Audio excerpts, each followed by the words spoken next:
গত কয়েক দশকে বাংলাদেশ জনসংখ্যা বৃদ্ধির সাফল্যের সাথে নিয়ন্ত্রণ করতে সক্ষম হয়েছে এবং আর্থসামাজিক উন্নয়নে দুর্দান্ত অগ্রগতি অর্জন করেছে। এটি সম্ভব হয়েছে ৫ বছরের চেয়ে কম বয়সী শিশু মৃত্যুর হার এবং একই সাথে শিশু জন্মের হার দ্রুত কমিয়ে আনার ফলে।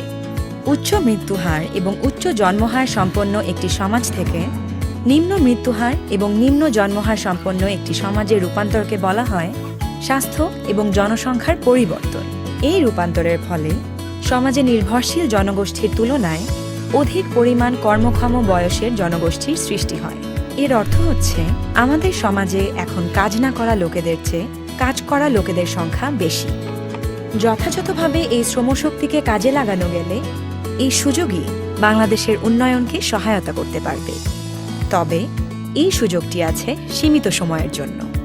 বাংলাদেশের জন্য এই সুযোগ তৈরি হয়েছিল ১৯৭৮ সালে এবং এখন দ্রুতই তার সমাপ্তি হতে যাচ্ছে। ২০৩৩ সালের মধ্যে বাংলাদেশের কর্মক্ষম জনগোষ্ঠীর সংখ্যা নির্ভরশীল জনগোষ্ঠীর তুলনায় কমে যাবে। দ্রুত বয়স্ক জনগোষ্ঠীর সংখ্যা বৃদ্ধি পাবে, সেই সাথে সক্রিয় কর্মশক্তিতে যোগদান করার মতো তরুণদের সংখ্যাও কমে যাবে। ২০১৯ সালে